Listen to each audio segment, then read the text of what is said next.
Hi everyone, this is Ramesh. Welcome to Ramesh sir maths class. మనం exam కోసం ఎంత బాగా ప్రిపేర్ అయినా సరే, మనం పేపర్లో ఎంత బాగా ప్రజెంట్ చేసామన్న దాని మీదే మన మార్క్స్ అనేవి ఆధారపడి ఉంటాయి. మనకి అసలు మన నుంచి ఎగ్జామినర్ ఏ విధమైన ఆన్సర్ని ఎక్స్పెక్ట్ చేస్తున్నాడు అనేది మనకి తెలిసినట్లయితే, మనం ఆ విధంగా ప్రజెంట్ చేయడం ద్వారా మనం ఎక్కువ మార్క్స్ స్కోర్ చేసే అవకాశం ఉంటుందన్నమాట.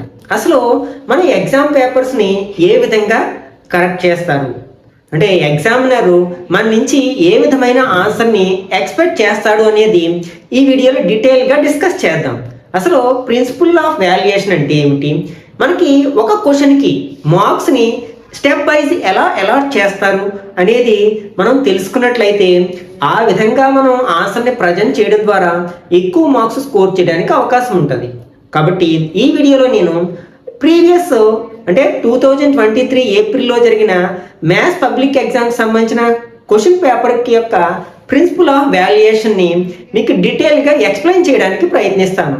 అంటే దీన్ని స్టడీ చేయడం ద్వారా మనం ఎగ్జామ్లో మన ఆన్సర్స్ని ఎలా ప్రజెంట్ చేయాలనేది మీకు అవగాహన వస్తుందన్నమాట. ఒకసారి మనం ఫస్ట్ సెక్షన్ అబ్జర్వ్ చేసినట్లయితే, మనకి సెక్షన్ 1లో ఉన్న క్వశ్చన్స్ అన్నీ కూడా ముఖ్యంగా ఇది మనకి ఏపీ ఎస్ఎస్సి పబ్లిక్ ఎగ్జామ్కి సంబంధించిన ప్రిన్సిపల్ ఆఫ్ వాల్యుయేషన్ అనమాట. ఓకే, మనకి ఫస్ట్ సెక్షన్లో 12 క్వశ్చన్స్ ఉంటాయి. ఆ 12 కూడా మనకి ఆబ్జెక్టివ్ టైప్ క్వశ్చన్స్ అనమాట. ఆబ్జెక్టివ్ టైప్ అంటే అది మనకి మ్యాచింగ్ టైప్ కావచ్చు, ఫిల్ ఇన్ ద బ్లాంక్ కావచ్చు, లేకపోతే చూస్ ద కరెక్ట్ ఆన్సర్ కావచ్చు, లేకపోతే ఏదైనా ఒక డెఫినేషన్ రాసి అడగవచ్చు, లేకపోతే స్టేట్మెంట్ రాయమని అడగొచ్చు అనమాట. ఏ టైప్ ఆఫ్ క్వశ్చన్ అయినా, లేకపోతే స్టేట్మెంట్స్ టైప్ క్వశ్చన్స్ అడగొచ్చు, లేకపోతే ఎసర్షను, రీజను, ఈ టైప్ ఆఫ్ క్వశ్చన్స్ అన్నీ మిక్స్ చేసి అడుగుతారు అనమాట. కాబట్టి ఆబ్జెక్టివ్ అంటే ఏంటి, మనకి ఒకే ఒక ఆన్సర్ని మన నుంచి ఎక్స్పెక్ట్ చేస్తారనమాట. ఫర్ ఎగ్జాంపుల్ ఫస్ట్ క్వశ్చన్ చూడండి, ఇక్కడ ఏం అడిగారు, మనకి ఫైండ్ ద ఎల్సిఎం ఆఫ్ 12, 15, 21 అడిగారు. యాక్చువల్గా మనం ఎల్సిఎం ఫైండ్ అవుట్ చేయగలగాలి కదా, మనకి దానికి డిఫరెంట్ మెథడ్స్ ఉన్నాయి. కాకపోతే మనం ఇక్కడ ఓన్లీ ఆ ఫైనల్ ఆన్సర్కి మాత్రమే మార్క్స్ అలాట్ చేయడం జరుగుతుంది. ఇక్కడ మనకి ఏ విధమైన ఆఫ్ మార్క్స్ అలాట్ చేసే అవకాశం లేదనమాట. కాబట్టి డైరెక్ట్గా మనం 420 ఆన్సర్ రాసినట్లయితే మనకి 1 మార్క్ వచ్చేస్తుంది అనమాట. మనకి కాల్కులేషన్ చేసినా పర్వాలేదు, కానీ కాల్కులేషన్ చేయకుండా 420 అని రాసినా సరే మనకి 1 మార్క్ అలాట్ చేయడం జరుగుతుంది. ఆబ్జెక్టివ్ క్వశ్చన్స్లో ఎక్కడ మనకి హాఫ్ మార్క్స్ అలాట్ చేయడం జరగదు కదా. కాబట్టి మనకి కరెక్ట్ అయితే 1 మార్క్ అలాట్ చేస్తారు. మనకి ఒకవేళ మనం ప్రాసెస్ స్టార్ట్ చేసి మధ్యలో ఫాల్స్ చేసినా సరే, తప్పు చేసినా సరే, దాని మార్క్స్ లాస్ అయినట్లే కదా. అలా నెక్స్ట్ క్వశ్చన్ చూడండి, write the following set in the roster form అని అడిగారు. డైరెక్ట్గా మనం ఆ సెట్ని రాసేస్తానమాట, దానికి 1 మార్క్ అలాట్ చేయడం జరుగుతుంది. అలాగే థర్డ్ క్వశ్చన్ చూడండి, choose the correct answer satisfying the following statements. ఇక్కడ స్టేట్మెంట్ పి, స్టేట్మెంట్ క్యూ అని అడిగారు. మనం ఓన్లీ లెటర్ రాస్తే సరిపోతుంది, అంతేగాని ఇదంతా రాయాల్సిన అవసరం కూడా లేదనమాట. ఓన్లీ లెటర్ రాస్తే చాలు, మనకి 1 మార్క్ అలాట్ చేయడం జరుగుతుంది. కాబట్టి దీని నుంచి మనకి ఏం అర్థమవుతుంది, మనకి ఫస్ట్ సెక్షన్లో ఉన్న క్వశ్చన్స్కి డైరెక్ట్ ఆన్సర్ రాస్తే సరిపోతుంది, మనం 1 మార్క్ సాధించవచ్చు అని అర్థమవుతుంది కదా. ఓకే, నెక్స్ట్ క్వశ్చన్స్ కూడా ఒకసారి అబ్జర్వ్ చేసినట్లయితే, ఇక్కడ మనకి నెక్స్ట్ ఫోర్త్ క్వశ్చన్, ఇక్కడ మనకి పెయిర్ ఆఫ్ లీనియర్ ఈక్వేషన్స్ ఇవ్వడం జరిగింది అనమాట. అంటే ఒక ఎసర్షన్, దాని యొక్క రీజన్ అనమాట. అంటే 2 క్వశ్చన్స్ ఇచ్చి ఇవి కోఇన్సిడెంట్ లైన్స్ ని రిప్రజెంట్ చేస్తాయి and infinite number of solutions ఉంటాయి. మనం రఫ్ లో చేసుకుని డైరెక్ట్ గా ఆన్సర్ రాసేసిన పర్లేదు, ఎందుకంటే ఇక్కడ మనకి ఇది ఏంటి, మనకి ఆబ్జెక్టివ్ టైప్ క్వశ్చన్స్. ఏబిసిడిలో ఏదో ఒక ఆన్సర్ రాస్తే సరిపోతుంది, మనం కాల్కులేషన్ అంతా చేయాల్సిన పని లేదనమాట. కాబట్టి నెక్స్ట్ ఫిఫ్త్ క్వశ్చన్ చూడండి, the number of roots of is 5x² - 6x - 2 = 0. అంటే దీనికి ఎన్ని రూట్స్ ఉంటాయి అని లాస్ట్ టైం చాలా మంది ఏం చేశారంటే వాటి రూట్స్ ఫైండ్ అవుట్ చేశారు. అంటే ఫ్యాక్టరైజేషన్ మెథడ్లో కొందరు, అలాగే ఫార్ములా మెథడ్ ఉపయోగించి. అదంతా మనకు అనవసరం. ఇక్కడ మనం అబ్జర్వ్ చేయాల్సిందంటే మనకి క్వశ్చన్లో ఏది అడిగారో దాన్ని మాత్రమే ప్రజెంట్ చేయడానికి ప్రయత్నించాలి. ఇక్కడ అనవసరమైన విషయాలు మనం రాయడానికి ప్రయత్నించకూడదు. ఇక్కడ ఏమడిగారు, మనకి ఎన్ని రూట్స్ ఉంటాయి అని అడిగారు. అంటే మనకి క్వాడ్రాటిక్ ఈక్వేషన్కి ఎన్ని రూట్స్ ఉంటాయంటే 2 రూట్స్ ఉంటాయి. అంటే అక్కడ 2 నెంబర్ వేస్తే సరిపోతుంది, వాటిని ఫైండ్ అవుట్ చేయమని ఎక్కడ అడగలేదు కదా. కాబట్టి ఫైండ్ అవుట్ చేయాల్సిన అవసరం లేదు. అలా ఫైండ్ అవుట్ చేసి మన టైంని వేస్ట్ చేసుకోవాల్సిన అవసరం కూడా లేదనమాట. కాబట్టి ఆబ్జెక్టివ్ టైప్ క్వశ్చన్స్లో మనం ఏ విధమైన కాల్కులేషన్స్ చేయకుండా మ్యాక్సిమం డైరెక్ట్ ఆన్సర్ని ప్రజెంట్ చేయడానికి ప్రయత్నించాలి. నెక్స్ట్ ఇక్కడ మనకి 6th question, state the Thales theorem అన్నాడు. స్టేట్మెంట్ రాయాల్సిందే. అది కరెక్ట్గా రాస్తే 1 మార్క్ యాడ్ చేయడం అనేది జరుగుతుంది, తప్పు రాస్తే అసలు మార్క్స్ అనేవి అలాట్ చేయరు. కాబట్టి ఇక్కడ స్టేట్మెంట్స్ని ఉన్నది ఉన్నట్టుగా రాసేసేయాలి. Okay, next 7th question, find the number of tangents drawn at the end points of the diameter. ఇక్కడ మనకి ఓన్లీ మనం నెంబర్ రాయాలి. మనకి ఒక డయామీటర్ యొక్క ఎండ్ పాయింట్ నుంచి ఎన్ని ట్యాంజెంట్స్ డ్రా చేయొచ్చు అంటే 2 ట్యాంజెంట్స్ డ్రా చేయొచ్చు. కొంతమంది స్టూడెంట్స్ ఏ విధంగా రాస్తారు, మనకి ప్యారలల్ అని రాస్తారు. ఎందుకంటే మనం ఒక క్వశ్చన్లో ప్రూఫ్ చేస్తాం కదా, the tangents drawn from the end points of a diameter are parallel అని. వాళ్ళు తప్పుగా అర్థం చేసుకుని ప్యారలల్ అనే ఆన్సర్ రాయడం జరిగింది. అది తప్పు కదా. ఇక్కడ ఏంటి, నంబర్ అడిగాడు. అందుకే మనకి ఆబ్జెక్టివ్ టైప్ క్వశ్చన్స్ చదివేటప్పుడు 1కి 2 సార్లు చదివి ఆన్సర్ చేయడానికి ప్రయత్నించాలి అనమాట. వాళ్ళకి తెలుసు 2 ట్యాంజెంట్స్ డ్రా చేయగలం, కానీ వాళ్ళు మిస్అండర్స్టాండ్ చేసుకోవడం వల్ల రాంగ్ ఆన్సర్ రాయడం జరిగింది, తద్వారా మార్కులు లాస్ అవ్వడం జరిగింది అనమాట. Okay, next 8th question. ఇక్కడ మనకి వాల్యూమ్ ఆఫ్ ఏ క్యూబ్ అడిగారు, హూజ్ సైడ్ ఈజ్ 4 సెంటీమీటర్స్ అనమాట. అంటే 4 సెంటీమీటర్ సైడ్గా ఉన్న ఒక క్యూబ్ యొక్క వాల్యూమ్.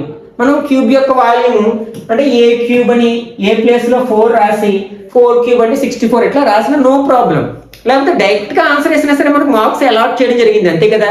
అంతేగాని మీరు ఫార్ములా రాయలేదు, ఫార్ములాలో సబ్స్టిట్యూట్ చేయలేదు కాబట్టి మీకు మార్క్స్ తగ్గిస్తారంటే కుదరదు అనమాట. ఎందుకని, ఇవన్నీ కూడా మనకి ఆబ్జెక్టివ్ టైప్ క్వశ్చన్స్, డైరెక్ట్ ఆన్సర్నే ఎక్స్పెక్ట్ చేస్తారు మన నుంచి. కాబట్టి డైరెక్ట్ ఆన్సర్ రాయొచ్చు, లేకపోతే మీరు పర్లేదు చేస్తానంటే చేయొచ్చు అనమాట. Volume of a cube equal to A cube equal to 4 cube equal to 64 అని రాసిన నో ప్రాబ్లం. డైరెక్ట్గా ఆన్సర్ మాత్రం ఇంపార్టెన్స్ ఇవ్వాలి, అది గుర్తుపెట్టుకోండి. నెక్స్ట్ మ్యాచింగ్ అడిగారు. ఇక్కడ మ్యాచింగ్ అంటే మనం ఇవన్నీ రాసి ఎక్కించాల్సిన పని లేదు. అంటే కొంతమంది స్టూడెంట్స్ స్టూడెంట్స్ చేసే పద్ధతి గురించి మాట్లాడుతారు అనమాట. మనకి ఇవన్నీ ఎక్కించేసి కొందరు ఏం చేస్తుంటారు, ఇవన్నీ ఎక్కించేసి ఇట్లా మ్యాచ్ చేస్తూ ఉంటారు. అదంతా అనవసరం కదా. లేకపోతే ఇవి కూడా ఎక్కించేస్తూ ఉంటారు, అదంతా అనవసరం. మనం ఓన్లీ ఈ ABCDలో ఏదో ఒక లెటర్ రాస్తే సరిపోతుంది. ఏది కరెక్ట్ అయితే ఆ లెటర్ రాస్తే సరిపోతుంది. 1 మార్క్ అలాట్ చేయబడుతుంది అంతే. ఖచ్చితంగా 1 మార్క్ అలాట్ చేస్తారు. అంతేగాని మనం వీటి కోసం కాలిక్యులేషన్ చేయడం ఇట్లాంటివన్నీ చేసి అనవసరంగా మీ టైంని వృధా చేసుకోకండి. Okay, next 10th one. ఇక్కడ ఒక రఫ్ డయాగ్రామ్ డ్రా చేయమన్నారు, అంతే. రఫ్ డయాగ్రామ్ వేస్తాం అంతే, డైరెక్ట్. దానికోసం పెద్ద ఎక్స్ప్లెనేషన్ రాయాల్సిన అవసరం లేదు, ఎందుకంటే ఇది ఆబ్జెక్టివ్ క్వశ్చన్. ఇచ్చిన డేటా ఆధారంగా ఒక రఫ్ డయాగ్రామ్ రాస్తే సరిపోతుంది, డ్రా చేస్తే సరిపోతుంది అనమాట. అక్కడ మెజర్మెంట్స్ తీసుకోవాల్సిన అవసరం లేదు. అంతేగాని కొందరు ఏం చేస్తారంటే ఇక్కడ 60 degrees ఇచ్చారు కదా అని మనకి ప్రొట్రాక్టర్ ఉపయోగించి 60 degrees యాంగిల్ డ్రా చేయడం, ఇవన్నీ కూడా అనవసరంగా మన టైంను వృధా చేసుకోవడం అవుతుంది. కాబట్టి రఫ్ డయాగ్రామ్ అంటే అక్కడ మెజర్మెంట్స్తో పని లేదు. ఇది 20 సెంటీమీటర్స్ అంటే మనం 20 మీటర్స్ డ్రా చేయలేం కదా. కాబట్టి రఫ్ డయాగ్రామ్ మాత్రమే డ్రా చేయండి. ఒకవేళ వీలైతే ఇక్కడ AC అంటే ఏమిటి, BC అంటే ఏమిటి రాస్తే రాయండి, అది కూడా మనకి టైం వేస్ట్ పని. ఇలా మనం ఆబ్జెక్టివ్ క్వశ్చన్స్ ఆన్సర్ చేస్తే సరిపోతుంది అనమాట. Next 11th question. ఇక్కడ P ఆఫ్ ఇచ్చారు, P ఆఫ్ నాట్ E అని అడిగారు, అంటే P ఆఫ్ E బార్ అనమాట. అంటే మనం ఫార్ములా రాసి అంటే P of E bar equal to 1 minus P of E అని రాసి సబ్స్టిట్యూట్ చేసి చేయొచ్చు. లేకపోతే మీరు ఒకసారి దీని ఆన్సర్ మీకు ఒకవేళ గుర్తున్నట్లయితే డైరెక్ట్ గా ఆన్సర్ రాసేసేయచ్చు. లేకపోతే రఫ్ లో రాసుకుని డైరెక్ట్ గా ఆన్సర్ రాసినా మీకు 1 మార్క్ డ్రా చేయడం అలాట్ చేయడం జరుగుతుంది.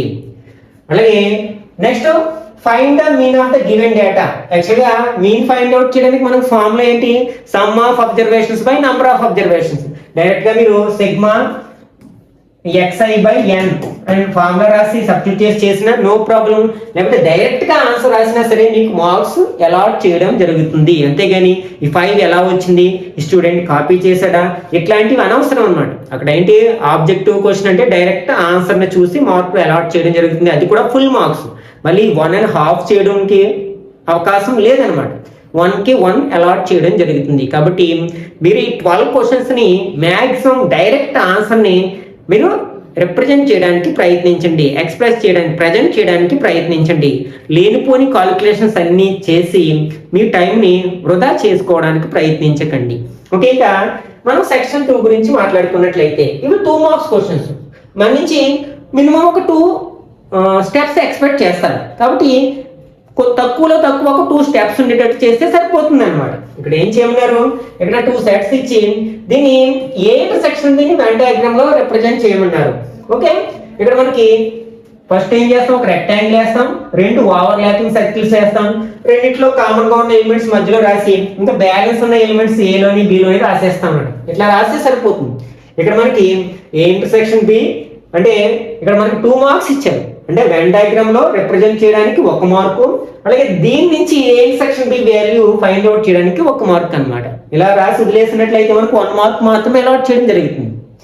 ఇక్కడ ఏ ఇంటర్సెక్షన్ బి కూడా మనం ఫైండ్ అవుట్ చేసి దాని ఆన్సర్ రాయాల్సింది. కాబట్టి ఫైండ్ అవుట్ చేయడం అంటే మళ్ళీ మనం ఈ సెట్స్ అన్ని రాసి ఏ సెట్ రాసి ఇంటర్సెక్షన్ పెట్టి బి సెట్ రాసి ఇంటర్సెక్షన్ రాసి అప్పుడు కామన్ ఎలిమెంట్స్ తీసుకోవాల్సిన అవసరం లేదనమాట. డైరెక్ట్ గా ఈ వెన్ డయాగ్రామ్ సహాయంతో ఏ ఇంటర్సెక్షన్ బి ఆన్సర్ రాస్తే సరిపోతుంది. Okay, next 14th question. ఇక్కడ మనకి pair of linear equations in 2 variable లో ఒక డేటా ఇవ్వడం జరిగింది. దీనికి సరిపడా లీనియర్ ఈక్వేషన్స్ తయారు చేయమన్నారు. కాబట్టి మనం ఫస్ట్ 2 వేరియబుల్స్ కావాలి. కాబట్టి ఆ 2 వేరియబుల్స్ ఏంటనేది ఎక్స్ప్రెస్ చేస్తాం. The cost of each pencil ఏమో ఎక్స్ అని, the cost of each pen y అనుకుంటాం. డైరెక్ట్ గా ఈ డేటా చదివి ఆ 2 ఈక్వేషన్స్ రాస్తే సరిపోతుంది అన్నమాట. ఇక్కడ మెయిన్ ఒకవేళ మీరు ఇది రాయకపోయినా సరే ఈ 2 ఈక్వేషన్స్ రాసినట్లయితే ఒక్కొక్క ఈక్వేషన్ కి 1 మార్క్ చొప్పున 2 మార్క్స్ అలాట్ చేయడం జరుగుతుంది అన్నమాట. కాబట్టి ఇక్కడ ఇంపార్టెంట్ ఆన్సర్ ఏంటంటే ఈక్వేషన్స్. ఆ 2 ఈక్వేషన్స్ ఈచ్ ఈక్వేషన్ మనకి 1 మార్క్ వస్తుంది. కాబట్టి ఆ 2 ఈక్వేషన్స్ కి 2 మార్క్స్ అలాట్ చేయడం జరుగుతుంది అన్నమాట. నెక్స్ట్ ఇక్కడ ఒక ఈక్వేషన్ ఇచ్చి ఇది క్వాడ్రాటిక్ ఈక్వేషన్ అవుతుందా లేదా అని దీన్ని సింప్లిఫై చేస్తాం. ఒకవేళ దాన్ని ax² + bx + c = 0 ఫామ్ లో రాయగలిగితే it is a quadratic equation అంటాం, లేకపోతే it is not a quadratic equation అంటాం. సింప్లిఫికేషన్ 1 మార్క్ ఇస్తారు. మనం అది క్వాడ్రాటిక్ ఈక్వేషన్ అవుతుందా లేదా చెప్పడానికి 1 మార్క్ అలాట్ చేయడం జరుగుతుంది అన్నమాట. నెక్స్ట్ ఇక్కడ మనకి ప్రోగ్రెషన్ సంబంధించిన ఒక క్వశ్చన్ అడిగారు అనమాట. ఏంటంటే మనకి formula to find nth term of an AP అంటే ఒక ఏపీలో nth టర్మ్ ని ఫైండ్ అవుట్ చేయడానికి ఫార్ములా రాసి and explain the terms in it. ఇక్కడ చూడండి మార్క్స్ అలాట్ చేశారు. ఫార్ములా రాసినందుకు 1 మార్క్ అలాట్ చేయడం జరిగింది అనమాట. అట్లాగే ఇక్కడ మనకి అందులో ఎన్ని టర్మ్స్ ఉన్నాయి, 2 టర్మ్స్ ఉన్నాయి ఏ డి అని. కాబట్టి ఆ రెండింటిని ఎక్స్ప్లెయిన్ చేసినందుకు ఒక 1 మార్క్ అనమాట. ఒకవేళ మనం ఇది రాసాం అనుకోండి ఏ ఫస్ట్ టర్మ్ ఒక 1/2 మార్క్ అలాట్ చేయడం జరిగింది. అప్పుడు 1.5 మార్క్. ఫార్ములా రాసాము ఏ అంటే ఏంటి రాసాము అప్పుడు 1.5 మార్క్ వస్తుంది అనమాట. దీని గురించి కూడా మనం ఎక్స్ప్లెయిన్ చేసినట్లయితే అప్పుడు ఫుల్ మార్క్స్ పడడానికి అవకాశం ఉంది. Next find the distance between the 2 points అంటే 2 పాయింట్స్ ఇచ్చారు. ఇక్కడ ఫార్ములా రాసినందుకు 1 మార్క్ అనమాట. మ్యాథ్స్ లో మనం మార్క్స్ స్కోర్ చేయడం చాలా ఈజీ, అసలు పాస్ అవ్వడం చాలా ఈజీ అనమాట. ఒక్కొక్కసారి మనకి క్వశ్చన్ లో ఇచ్చిన డేటా రాసినందుకు కూడా మార్క్స్ అలాట్ చేయడం జరుగుతుంది. కాబట్టి మీకు చివరి వరకు చూడడానికి ప్రయత్నించింది. ఎందుకంటే ఎవరైతే డి గ్రేడ్ స్టూడెంట్ ఉన్నారో నేను పాస్ అవనేమో అనే ఫియర్ కలిగి ఉన్నారో వాళ్ళు పాస్ అవడానికి కూడా ఒక చిన్న టెక్నిక్ ఉంది. అది ఏంటంటే తర్వాత చూద్దాం. ఓకే, తర్వాత మనం సబ్స్టిట్యూట్ చేసి ఫైనల్ ఆన్సర్ ఫైండ్ అవుట్ చేసినందుకు 1 మార్క్. అంటే సబ్స్టిట్యూట్ చేసి సింప్లిఫికేషన్ చేసి ఫైనల్ ఆన్సర్ రాబట్టినందుకు 1 మార్క్ అనమాట. అంటే ఇక్కడ మనం ఓన్లీ ఫార్ములా రాసి వదిలేస్తారు. మీకు కాల్కులేషన్ చేయడం రాదు, సబ్స్టిట్యూట్ చేయడం రాదు. అంటే మీరు సగం మార్క్స్ తెచ్చేసుకున్నారు. కానీ ఈ సబ్స్టిట్యూషన్ చేసి సింప్లిఫికేషన్ చేసి ఫైనల్ ఆన్సర్ రాబట్టడం ఎక్కువ కష్టం కదా. ఫార్ములా రాయడం అది కష్టమేమీ కాదు కదా. కాబట్టి ఎప్పుడైనా సరే ఏ క్వశ్చన్ వదిలేయకూడదు అనమాట. కనీసం ఈ క్వశ్చన్లో ఇచ్చిన డేటానైనా రాయడానికి గివెన్ అని ఆ ఇచ్చిన డేటా రాయడానికైనా ప్రయత్నించినట్లయితే మనకు మార్క్స్ అలాట్ చేయడం జరుగుతుంది. Next 18th question. ఇక్కడ మనకి ట్యాంజెంట్స్ సంబంధించి లెంత్ ఆఫ్ ద ట్యాంజెంట్ సంబంధించిన క్వశ్చన్ అనమాట. మనం ఇక్కడ ఒక రఫ్ డయాగ్రామ్ వేసి అందులో ఉన్న ఈ డేటాను రాసినందుకు ఒక 1/2 మార్క్స్ అలాట్ చేయడం జరిగింది. అలాగే మనకి పైథాగరస్ థీరం అప్లై చేసి మనకి కాలిక్యులేషన్ చేసినందుకు మరొక 1.5 మార్క్ అనమాట. అంటే ఇక్కడ ఈ ఫార్ములా రాసిన పైథాగరస్ థీరం ఉపయోగించి రాస్తాం కదా, hypotenuse square equal to side square plus side square, అది రాసినందుకు మనకు 1/2 మార్కు. అలాగే సబ్స్టిట్యూట్ చేసినందుకు అంటే సబ్స్టిట్యూషన్ కి సింప్లిఫికేషన్ కి ఒక 1/2 మార్కు. ఫైనల్ ఆన్సర్ కి ఇక్కడ 1/2 మార్క్ అలాట్ చేయడం జరిగింది అనమాట. ఒకవేళ మీరు ఆన్సర్ రాంగ్ అయినా సరే మీరు డయాగ్రామ్ వేశారు, అలాగే పైథాగరస్ థీరం అప్లై చేశారు, కానీ ఫైనల్ ఆన్సర్ రాంగ్ అయింది. అయినా కానీ మీరు ఎన్ని మార్క్స్ స్కోర్ చేస్తారు, 1.5 మార్క్ వచ్చేస్తుంది అనమాట. ఓన్లీ లాస్ట్ ఫైనల్ ఆన్సర్ కి 1/2 మార్క్ మాత్రమే అలాట్ చేస్తారు. అది 4 మార్క్స్ కమ్ కావచ్చు, 8 మార్క్స్ సమ్స్ కావచ్చు. 8 మార్క్స్ కి అయితే 1 మార్క్ అలాట్ చేయడం జరుగుతుంది అనమాట. ఓకే, నెక్స్ట్ ఇక్కడ మనకి if cos theta cos a equal to 12/13 find sin a and tan a. ఇక్కడ మనం ఎనీ లాజికల్ మెథడ్ని ఉపయోగించవచ్చు అనమాట. అంటే ఇక్కడ ప్రిన్సిపల్స్లో ఇచ్చిన ఈ మెథడ్లో చేస్తేనే మనకు మార్క్స్ వస్తాయని ఎప్పుడు కూడా మనం ఆలోచించకూడదు. మనకి ఫస్ట్ ఇన్స్ట్రక్షన్స్లో ప్రిన్సిపల్స్ ఆఫ్ వాల్యుయేషన్ అనే బుక్లెట్ ఇస్తారు కదా మనకి, దాంట్లో ఫస్ట్ ఇన్స్ట్రక్షన్స్ ఇవ్వడం జరుగుతుంది అనమాట. ఓకే, దాంట్లో చివరిగా ఒక పాయింట్ ఉంది అనమాట. మనకి ఆన్సర్ అనేది ఏ లాజికల్ మెథడ్లో చేసినా సరే, అప్రోప్రియేట్ మెథడ్లో చేసినా సరే మనం మార్క్స్ అలాట్ చేయాలనే ఇన్స్ట్రక్షన్స్లో భాగం ఇవ్వడం జరుగుతుంది ఒక పాయింట్. కాబట్టి ఇదే మెథడ్లో చేయాలని ఏం రూల్ లేదు. ఎందుకంటే మనం ఇక్కడ కాస్ థీటా తెలిసినప్పుడు సైన్ థీటా ఫైండ్ అవుట్ చేయడం కదా మనం ఐడెంటిటీని ఉపయోగించి కూడా చేయొచ్చు. ఏంటది? Sine square A plus cos square A equal to 1. ఈ ఐడెంటిటీని ఉపయోగించి కూడా మనం ఇక్కడ ఈ కాస్ ఏ వాల్యూ సబ్స్టిట్యూట్ చేసినట్లయితే సైన్ ఏ వాల్యూ వస్తుంది. దాని నుంచి మనకి tan ఏ కూడా ఫైండ్ అవుట్ చేయొచ్చు. ఎందుకంటే tan ఏ ఫార్ములా ఏంటి? Sine A by cos A. Cos A already ఇచ్చారు, సైన్ ఏ మనం ఫైండ్ అవుట్ చేసుకున్నాం, అప్పుడు సబ్స్టిట్యూట్ చేసేయచ్చు, అలా కూడా ఫైండ్ అవుట్ చేయొచ్చు. అయితే కానీ ప్రిన్సిపల్స్ లో ఈ మెథడ్ ఇచ్చారు కదా, ఈ మెథడ్ లో చేస్తేనే మనకు మార్క్ వస్తుంది, అరే నేను ఈ మెథడ్ లో చేస్తాను నాకు మార్క్ రాదేమని ఎప్పుడు అనుకోకూడదు అనమాట. మనం మ్యాథ్స్ లో ప్రాబ్లమ్స్ ని చాలా మెథడ్స్ లో చేయొచ్చు. ఒక్కొక్క స్టూడెంట్ కొన్ని డిఫరెంట్ మెథడ్స్ లో చేయొచ్చు. ఫర్ ఎగ్జాంపుల్ ట్రిగ్నామెట్రీలో మనకి లాస్ట్ ప్రాబ్లం ఉంది. If secant theta plus tan theta equal to p then show that sin theta equal to p square minus 1 by p square plus 1. నేను స్పాట్ వాల్యుయేషన్కి వెళ్ళినప్పుడు అంటే paper కరెక్షన్కి వెళ్ళినప్పుడు 1 ఇయర్లో నేను 7 డిఫరెంట్ మెథడ్స్ను అబ్జర్వ్ చేయడం జరిగింది అనమాట. అంటే డిఫరెంట్ స్టూడెంట్స్ ఏరియాస్ నుంచి పేపర్స్ వస్తాయి కాబట్టి ఒక్కొక్క స్కూల్లో ఒక్కొక్క విధంగా చెప్పి ఉండొచ్చు అనమాట. కాబట్టి మనం ఏ మెథడ్లో చేసినా సరే మనం మార్క్స్ అలాట్ చేయాల్సిందే, అది కరెక్ట్ మెథడ్ అయినట్లయితే, లాజికల్ మెథడ్ అయినట్లయితే. ఇక్కడ చూడండి, ఇక్కడ మనకి ఇచ్చిన కాస్ థీటా ఫార్ములా రాసి ఈ డయాగ్రామ్ వేసినందుకు ½ మార్క్ అలాట్ చేశారు. అలాగే పైథాగరస్ థియరం అప్లై చేసి థర్డ్ సైన్ ఫైండ్ అవుట్ చేసినందుకు ఒక ½ మార్క్ అలాట్ చేయడం జరిగింది. ఇక్కడ మనం సైన్ ఏ అంటే tan ఏ ని ఫైండ్ అవుట్ చేసినట్టు. ఒకవేళ మీకు పైథాగరస్ ట్రిప్లెట్స్ గుర్తున్నాయి అనుకోండి, అప్పుడు ఒక రైట్ యాంగిల్ ట్రయాంగిల్ 2 సైడ్స్ తెలిసినప్పుడు డైరెక్ట్ గా థర్డ్ సైడ్ ని చెప్పొచ్చు కదా పైథాగరస్ ట్రిప్లెట్ ని ఉపయోగించి. అలా రాసేసి మీరు డైరెక్ట్ గా సైన్ ఏ tan ఏ వాల్యూస్ రాసేసిన మీకు 1 మార్క్ వచ్చేస్తుంది అనమాట, ఈ కాలిక్యులేషన్ అంతా చేయనవసరం లేకుండా. కాబట్టి ఒకవేళ మీకు ఇది కష్టం, నాకు రాదనుకుంటే మీకు పైథాగరస్ ట్రిప్లెట్స్ మీద అవగాహన ఉన్నట్లయితే, ఫర్ ఎగ్జాంపుల్ ఇలా ఇచ్చారు మీకు sin a equal to 3/5 then find tan a అని అడిగారు. మనకి 3, 5 ఉన్న పైథాగరస్ ట్రిప్లెట్ ఏంటంటే 3, 4, 5. అప్పుడు థర్డ్ సైడ్ ఏమవుతుంది? 4 అవుతుంది. కాబట్టి దీని నుంచి ఈజీగా tan a చెప్పేసేయచ్చు కదా. ఇలా చేసినా సరే మనకు 1 మార్క్ వస్తుంది అనమాట. ఈ కాలిక్యులేషన్ అంతా ఒకవేళ మనకు చేయడం రానట్లేదు, చేయడం వస్తే ఖచ్చితంగా చేయడానికే ప్రయత్నించండి, అవాయిడ్ చేయకండి. ఓకే, నెక్స్ట్ ఇక్కడ మనకి ప్రాబబిలిటీకి సంబంధించిన క్వశ్చన్ అనమాట. ఇక్కడ మనకి 2 కేసెస్ ఇచ్చారు. అదేమిటి? A dice is thrown once, find the probability of getting a prime number and an odd number. ఇక్కడ మనం n(s) రాస్తాం ఫస్ట్. నెక్స్ట్ n(e) అనేది కేసుని బట్టి మారిపోతుంది. దీనికి ఒక n(e), కాబట్టి దీన్ని n(e1), n(e2) అన్నారు. అంతేగాని నేను n(e1), e2 అనుకోలేదు, రెండింటిని n(e)ని అనుకున్నాను, నాకు మార్క్స్ లాస్ అవుతున్నాను ఫీల్ అవ్వకండి. ఎందుకంటే ఎట్లా అయినా చేయొచ్చు అనమాట. ఇక్కడ e1, e2 అనుకోవాలనే రూల్ ఏమీ లేదు. ఫస్ట్ రామన్ వేస్తాం, ఇట్లా దీన్నే ఇలా చేసేయచ్చు డైరెక్ట్ గా. ఫస్ట్ రామన్ n(s), n(e) అండ్ p(e).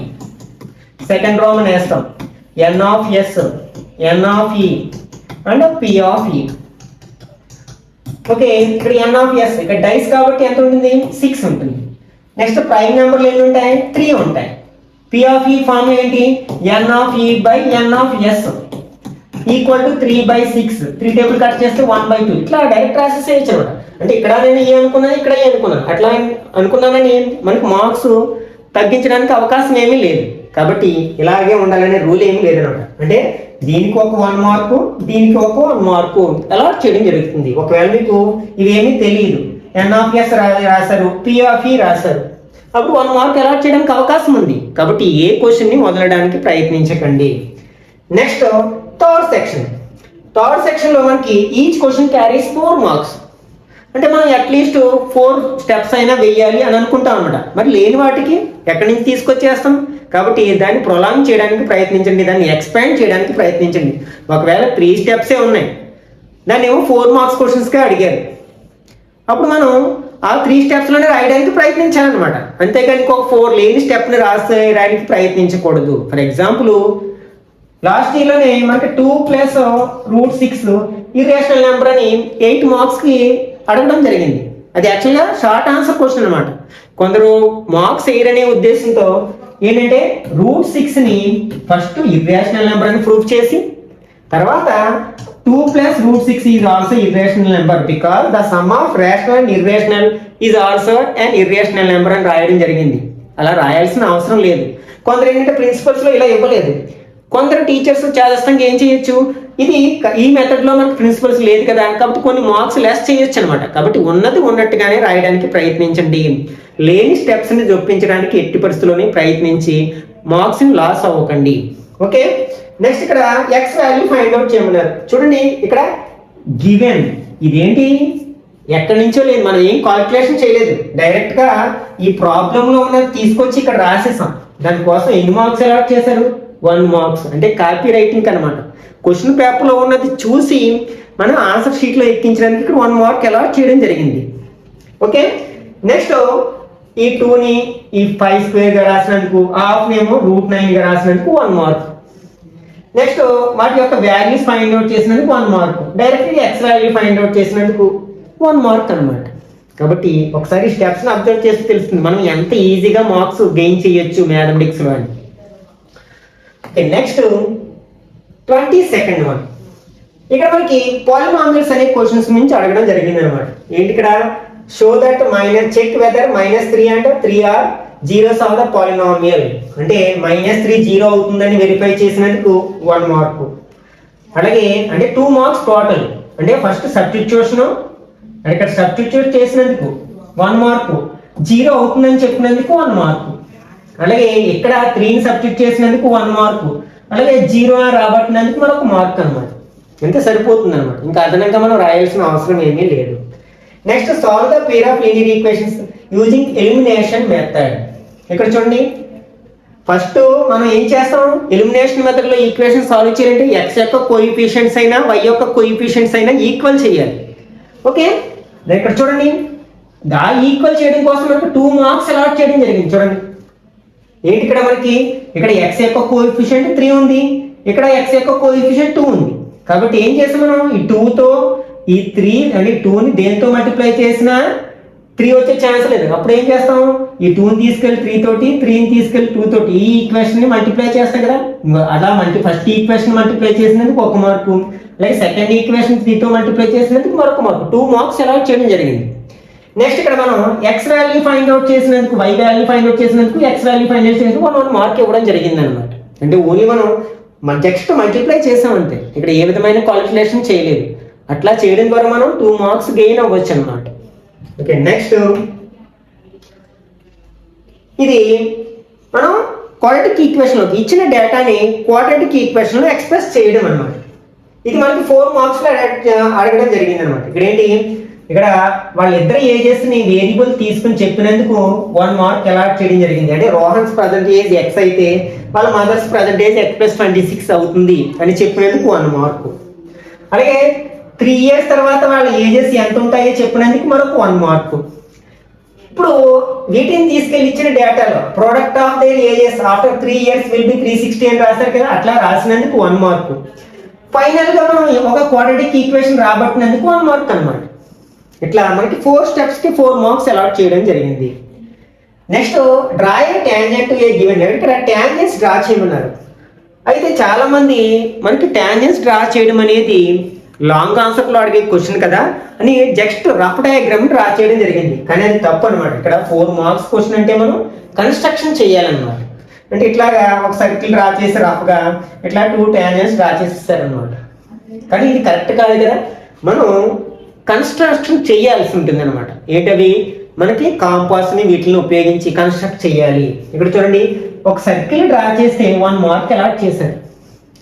అయితే ఇక్కడ మనకి మెజర్మెంట్స్ ఏమి ఇవ్వలేదు కదా, దాని రేడియస్ ఎంత అయినా తీసుకోవచ్చు. ఒక 1 రూపీ కాయిన్ తీసుకుని సర్కిల్ చేసినా సరే మనకి ఏంటి 1 మార్క్ వచ్చేస్తుంది అనమాట. Next for making O and R. అంటే ఇక్కడ సర్కిల్ యొక్క సెంటర్ను O గాను అలాగే ఎక్స్టర్నల్లో ఒక R అనే పాయింట్ని గుర్తించినందుకు 1 మార్క్.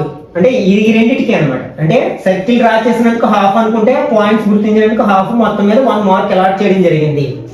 అట్లాగే ఇక్కడ బైసెక్టర్ ని డ్రా చేసినందుకు 1 మార్క్. అంటే నెక్స్ట్ మళ్ళీ అంటే ఈ బైసెక్టర్ డ్రా చేసామనుకోండి ఒక హాఫ్ మార్క్ వస్తుంది. నెక్స్ట్ ఈ పాయింట్ సెంటర్ గా తీసుకుని మళ్ళీ సర్కిల్ డ్రా చేసామనుకోండి ఇంకొక హాఫ్ మార్క్, అక్కడికి మనకు 1 మార్క్ వస్తుంది అనమాట. నెక్స్ట్ ఇక్కడ టాంజెన్స్ డ్రా చేసినందుకు 1 మార్క్. ఈ టాంజెన్స్ రెండు డ్రా చేసినందుకు 1 mark. Next we can draw, ఇక్కడ మనకి ఏమడిగారు చూడండి, how many tangents can be drawn to the circle from the point. అంటే బయట పాయింట్ నుంచి మనం ఎక్స్టర్నల్ పాయింట్ నుంచి ఎన్ని టాంజెన్స్ డ్రా చేయొచ్చు అని అడిగారు కదా. ఒకవేళ మీకు కన్స్ట్రక్షన్ అంతా తెలియదు కానీ ఎక్స్టర్నల్ పాయింట్ నుంచి మనం 2 టాంజెంట్స్ డ్రా చేయొచ్చు అని తెలుసు కదా, చాలాసార్లు చెప్పుకున్నాం కదా. ఆ పాయింట్ రాస్తే మనకి డైరెక్ట్గా 1 మార్క్ వస్తుంది అనమాట, కన్స్ట్రక్షన్ రాయకపోయినా. చాలా మంది కన్స్ట్రక్ట్ చేసి ఈ పాయింట్ వదిలేశారు అంటే 1 మార్క్ లాస్ అవుతారు కదా, ఎందుకంటే వాళ్ళకి వచ్చి కూడా ఇక్కడ డ్రా చేశారంటే తెలిసిపోతుంది కదా వాళ్ళకి వచ్చని ఎన్ని టాంజెంట్స్ డ్రా చేయగలమని. ఆ పాయింట్ వదిలేసినట్లయితే 1 మార్క్ లాస్ అయిపోతూ ఉంటాం అనమాట. కాబట్టి క్వశ్చన్ 1-2 సార్లు చదివి అడిగిన ప్రతి విషయాన్ని ఆన్సర్ చేయడానికి ప్రయత్నించాలి. నెక్స్ట్ 26th వన్, దీన్ని చాలా మంది విద్యార్థులు తప్పుగా అర్థం చేసుకోవడం వల్ల మార్క్స్ లాస్ అయ్యారనమాట. 100కి 100 రావాల్సిన వాళ్ళు కూడా 98, 97 దగ్గర ఆగిపోవడం జరిగింది. ఎందుకంటే ఇక్కడ question ఏమడిగారు, an oil drum is in the shape of a cylinder having the following dimensions. అంటే ఒక ఆయిల్ డ్రమ్ సిలిండర్ షేప్ లో ఉందంట. Diameter is 2 meters and height is 7 meters. The painter charges 3 rupees per square meter to paint the drum. Find the total charges to paint to the painter for the 10 drums అన్నమాట. ఇక్కడ మనకి total surface area అడిగారా లేకపోతే curved surface area అడిగారా అనేది తెలియక విద్యార్థులు ఏం చేశారంటే curved surface area find out చేసి ఆన్సర్ చేయడం జరిగింది అనమాట. అప్పుడు కరెక్ట్ ఆన్సర్ రాదు కదా. ఇక్కడ మనకి ఇవ్వలేదంటే మనకి టోటల్ సర్ఫేస్ ఏరియానే ఫైండ్ అవుట్ చేయాలి. ఎందుకంటే ఇక్కడ మనకి పైన ఇక్కడ చూడండి టోటల్ ఛార్జెస్ అంటే మొత్తానికి పెయింట్ వేయడానికి టోటల్ ఎంత ఛార్జెస్ అవుతుంది. కాబట్టి చాలా మంది curved surface area find out చేసి ఆన్సర్ చేయడం జరిగింది. కొంతమంది ఎగ్జామినర్స్ ఒక 2 మార్క్స్ 3 మార్క్స్ అయ్యి ఉండొచ్చు, లేకపోతే కొంతమంది ఏంటంటే ఫుల్ మార్క్స్ కూడా వేసి ఉండొచ్చు అనమాట. అంటే క్వశ్చన్ లో సరైన క్లారిటీ లేకపోవడం వల్ల స్టూడెంట్ అవగాహన చేసుకోలేక తప్పు ఆన్సర్ చేశాడని కొందరు కొంచెం బ్రాడ్ మైండ్ తో ఆలోచించి 4కి 4 కూడా వేసి ఉండొచ్చు అనమాట. కాకపోతే ఇక్కడ ప్రిన్సిపల్స్ ప్రకారం ఫాలో అయినట్లయితే 4కి 4 వేయకూడదు కదా, ఎందుకంటే ఇక్కడ మనకి total surface area find out చేయాలి. కాబట్టి ఇట్లాంటి మిస్టేక్స్ చేయడానికి ప్రయత్నించకండి, అవాయిడ్ చేయండి ఇట్లాంటి మిస్టేక్స్ ని.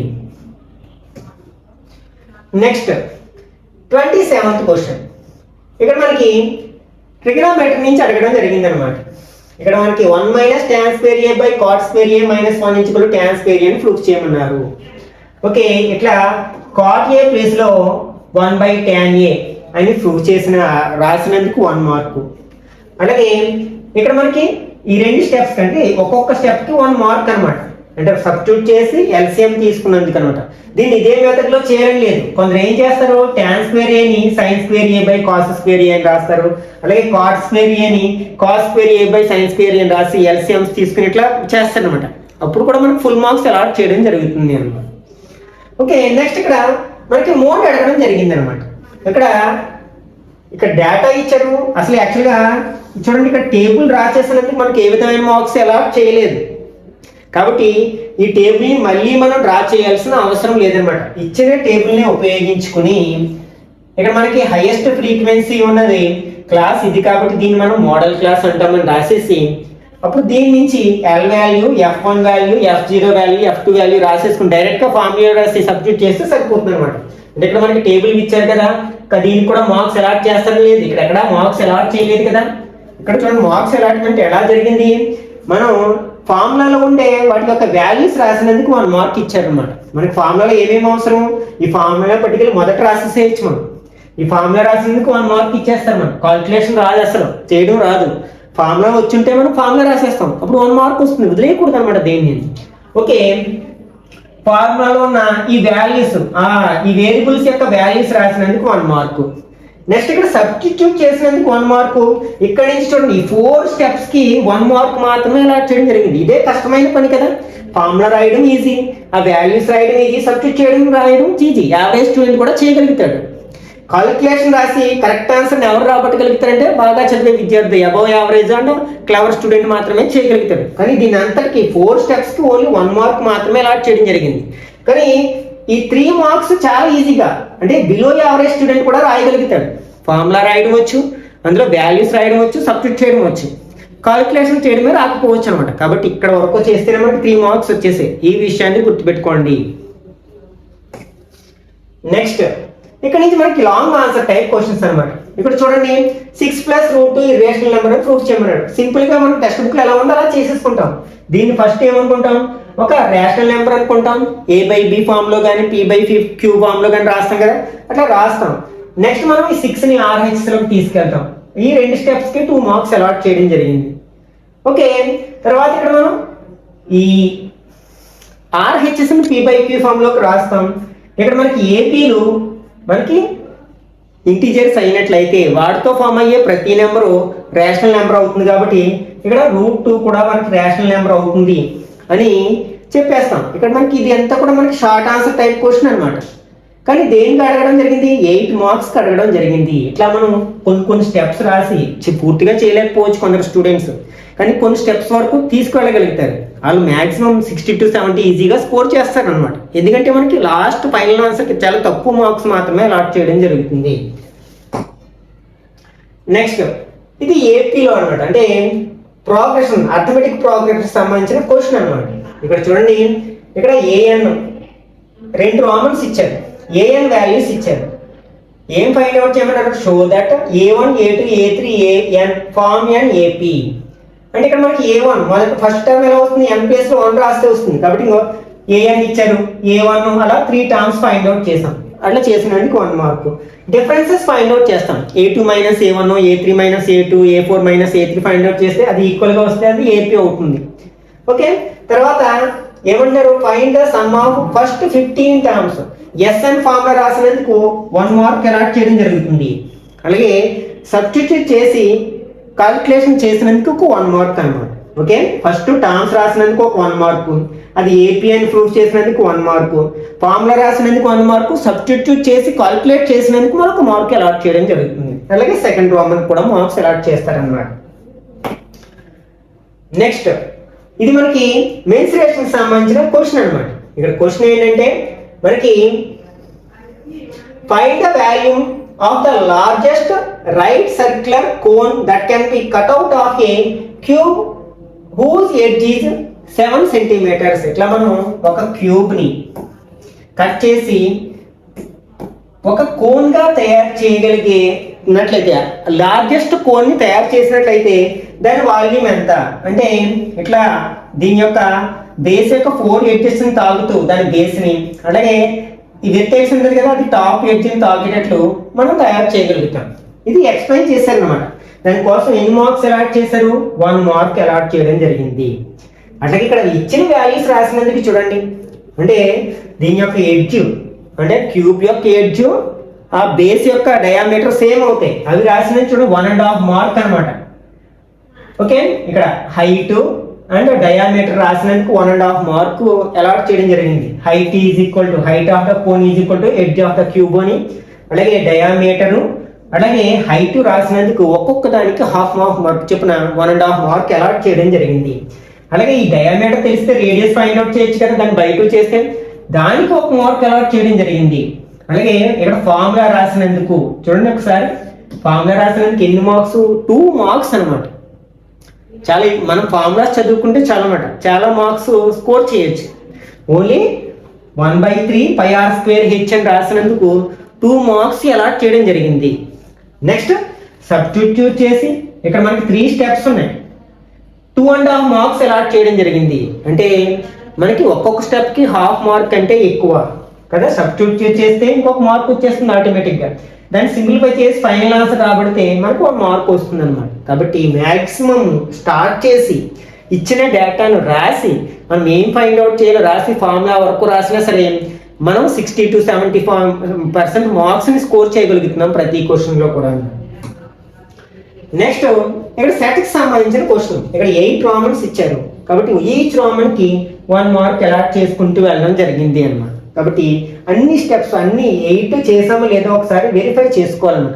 ఒకవేళ మనకి 4 రామన్స్ అడిగారు, ఫైండ్ అని 4 రామన్స్ ఇచ్చారనుకోండి, అప్పుడు ఒక్కొక్క దానికి 2 మార్క్స్ అలాట్ చేయడం జరుగుతుంది అనమాట. ఓకే, నెక్స్ట్ ఇది స్టాటిస్టిక్స్కి సంబంధించిన క్వశ్చన్ అనమాట. ఇక్కడ మీడియన్ ఫైండ్ అవుట్ చేయమన్నారు. మనం ఏం చేసాం, ఈ డేటాని ఇట్లా మనం వెర్టికల్గా రాసి ఇక్కడ క్యూములేటివ్ ఫ్రీక్వెన్సీ ఫైండ్ అవుట్ చేసినందుకు ఎన్ని మార్క్స్ అలాట్ చేశారో చూడండి ఒకసారి. 3 మార్క్స్ అనమాట. జస్ట్ మనకి ఇక్కడ హారిజాంటల్గా ఇచ్చిన డేటాని వెర్టికల్గా మార్చేసాం. నెక్స్ట్ ఇక్కడ క్యూములేటివ్ ఫ్రీక్వెన్సీ అంటే ఏం చేస్తాం, ఇక్కడ ఫస్ట్ ఏది ఉంటే అదే రాస్తాం, దానికి నెక్స్ట్ నెంబర్ని యాడ్ చేసుకుంటూ వెళ్తాం. 2 + 3 5, 5 + 8 13, 13 + 6 19, 19 + 6 25, ఇట్లా చేసినందుకు మనకి 3 మార్క్స్ అనమాట. 8 మార్క్స్లో 3 మార్క్స్ అంటే చాలా ఎక్కువే కదా. తర్వాత ఇక్కడ చూడండి, ఈ వాల్యూస్ రాసినందుకు అంటే ఇందులో సిఎఫ్ అంటే ఏంటి, ఎఫ్ అంటే ఏంటి, ఎల్ అంటే ఏంటి, n/2 అంటే ఏంటి రాసినందుకు 1 మార్కు. నెక్స్ట్ ఇక్కడ ఫార్ములా రాసినందుకు 1 మార్కు. నెక్స్ట్ సబ్స్టిట్యూట్ చేసినందుకు 1 మార్కు. నెక్స్ట్ సింప్లిఫై చేసి ఫైనల్ ఆన్సర్ వరకు రాబడితే ఒక 2 మార్క్స్ అనమాట. ఒకవేళ మనం ఇక్కడ వరకు చేయగలిగినా మనం ఎన్ని మార్క్స్ స్కోర్ చేస్తున్నాం, 6 మార్క్స్ స్కోర్ చేయగలుగుతున్నాం అంట. మనం కాలిక్యులేషన్స్ చేయడం రాదు, అయినప్పటికీ మనం 8లో మనం ఎన్ని మార్క్స్ స్కోర్ చేయొచ్చు, 6 మార్క్స్ స్కోర్ చేయొచ్చు. ఓకే, నెక్స్ట్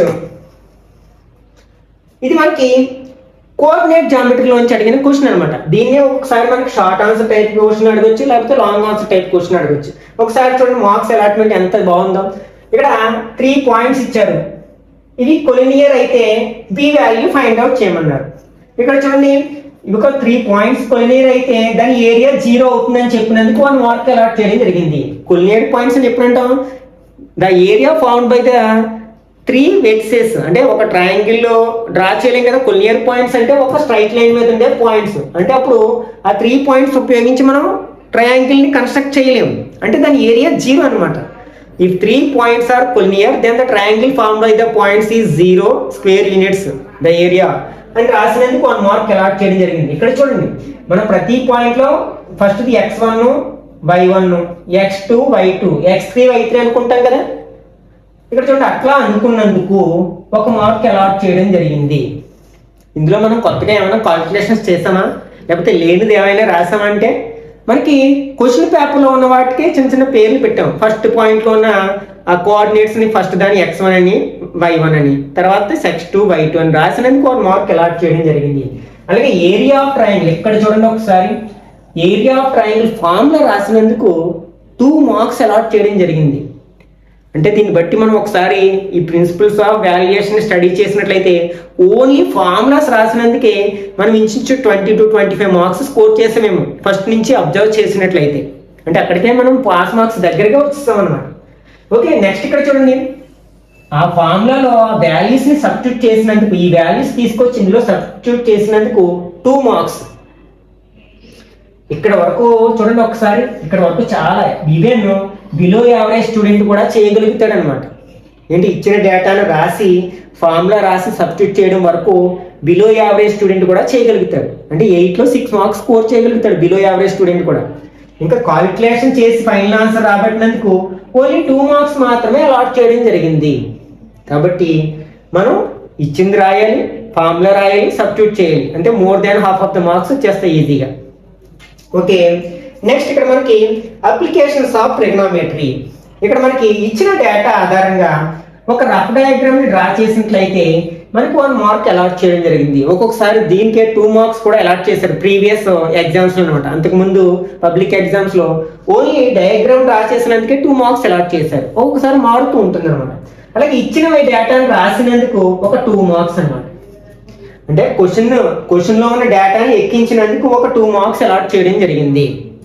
ఓకే, తర్వాత ఇక్కడ అప్లై చేసుకుని మనం వాల్యూస్ రాబట్టినందుకు మనకు 4 మార్క్స్ అనమాట. ఫైనల్ ఆన్సర్ రాసినందుకు ఓన్లీ 1 మార్క్ మాత్రమే అలాట్ చేయడం జరిగింది. నెక్స్ట్ ఇది మనకి ప్రాబబిలిటీలో అనమాట. ఇక్కడ 4 రామన్స్ అడిగారు కాబట్టి 8 మార్క్స్ని 4 2s are 8 కింద డివైడ్ చేయడం జరుగుతుంది.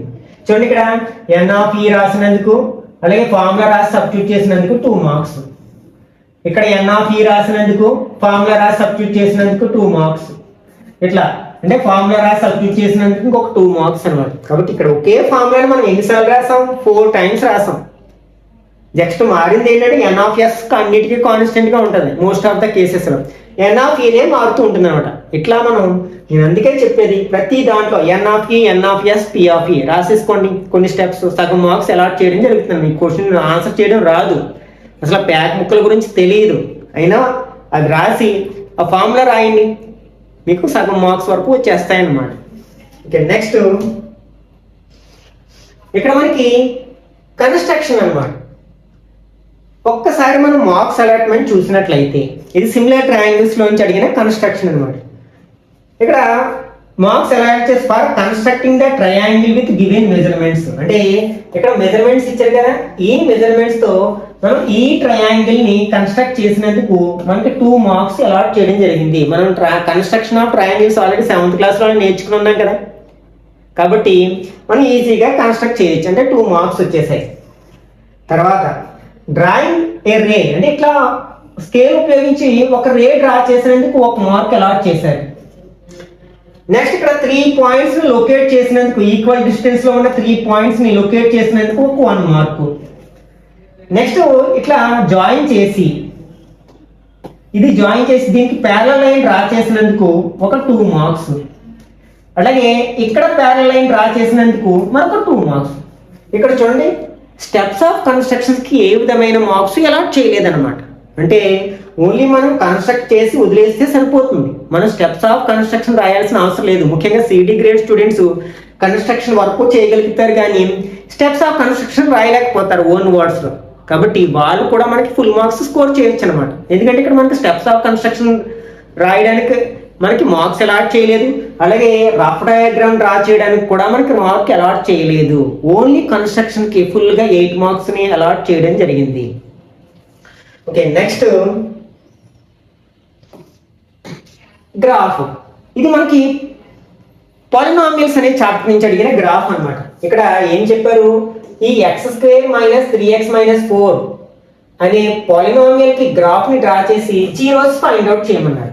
ఇక్కడ చూడండి, జస్ట్ ఇచ్చిన దాన్ని y అనుకున్నందుకు 1 మార్క్ అలాట్ చేయడం జరిగింది.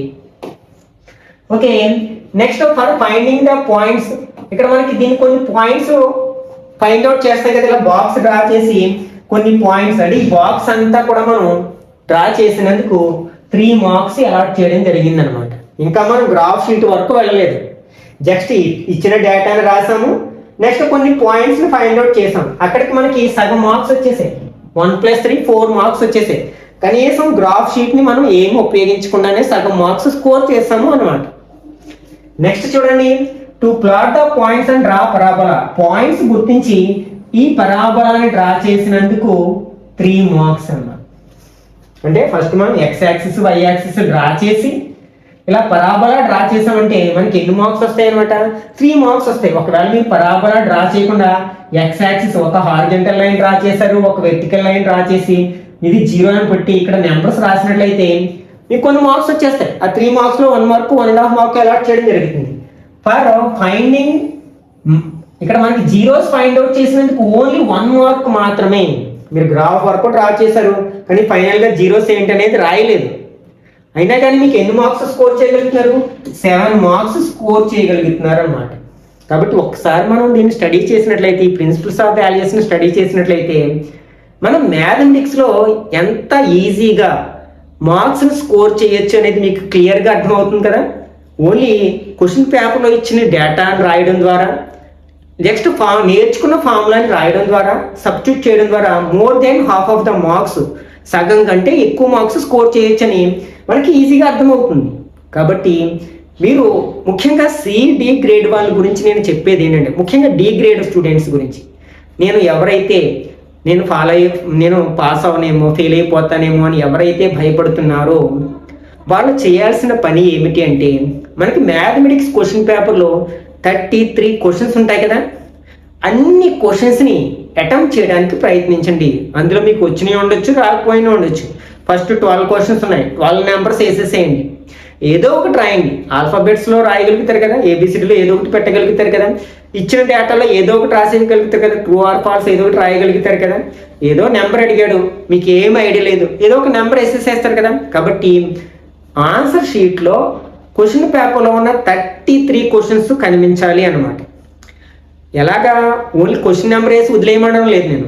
క్వశ్చన్ నెంబర్ వేయాలి, ఆ క్వశ్చన్లో ఇచ్చిన డేటాని ఏదో ఒకటి రాయండి. గివెన్ దట్ అని హెడ్డింగ్ పెట్టి ఏదో డేటా ఇస్తారు కదా, డేటా రాయడం. లేకపోతే ఏదో క్వశ్చన్కి డయాగ్రామ్ వేయాల్సిన అవసరం ఉంది, ఏదో ఒక రఫ్ డయాగ్రామ్ వేయండి. అది కరెక్ట్ అవ్వచ్చు, కరెక్ట్ కాకపోవచ్చు.